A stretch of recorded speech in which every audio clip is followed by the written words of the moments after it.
Hi అండి. ఇప్పుడు నేను మీకు చూపించే ల్యాండ్ వచ్చేసి అగ్రికల్చర్ ల్యాండ్ అండి ఇది. సో ఇది మెట్ట పత్తి చేను. సో ఇది లొకేషన్ ఎక్కడంటే మనకి పాలడుగు దగ్గరలో వస్తుందండి, మదిరా రూట్లో, వైరా నుంచి మదిరా వెళ్ళే రూట్లో. ఇది పాలడుగుకి గొల్లపూడికి మధ్యలో వస్తుందండి. అంటే మన వైరా నుంచి మదిరా వెళ్తుంటే పాలడుగు కంటే ముందే వస్తుంది. ఇది మొత్తం రోడ్ ఫేసింగ్ అండి, 100 ఫీట్ రోడ్ ఫేసింగ్. ఇది టోటల్ వచ్చేసి ల్యాండ్ ఎకరన్నారండి.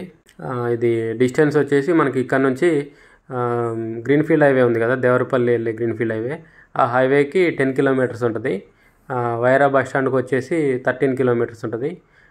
మన ఖమ్మంకి వచ్చేసి 33 కిలోమీటర్లు ఉంటుందండి. ఇది మెయిన్ రోడ్ ఫేసింగ్ ఎక్కువ ఉంటుంది, లోతు తక్కువ ఉంటుందండి. మెయిన్ రోడ్ ఫేసింగ్ వచ్చేసి అప్రాక్సిమేట్గా 450 నుంచి 500 అడుగులు ఉంటుందండి. లోతు ఏమో 80 అడుగులు ఉంటుందండి, మీకు ఇమేజ్లో చూపించినట్టుగా. సో ఇది నెక్స్ట్ డే తీసిన వీడియో అండి. దున్నినట్టు కనపడుతుంది కదా, ఇక్కడ నుంచి స్టార్ట్ అండి. ఇది దున్నింది ఎంతవరకు కనపడుతుందో అంతవరకే అండి ల్యాండ్. ఇది టోటల్ వచ్చేసి ఎకరన్నారండి. సో దీని రేట్ వచ్చేసి ఎకరం వచ్చేసి 1,05,00,000 చెప్తున్నారండి. సో ఇంట్రెస్ట్ ఉన్న వాళ్ళు కాంటాక్ట్ చేయండి, కింద నా కాంటాక్ట్ నెంబర్ ఉంటుంది. వీడియోని లైక్ చేయండి, ఛానల్ సబ్స్క్రైబ్ చేయండి. ఇలాంటి వీడియోస్ కోసం మన ఛానల్ని రెగ్యులర్గా ఫాలో అవ్వండి. Thank you.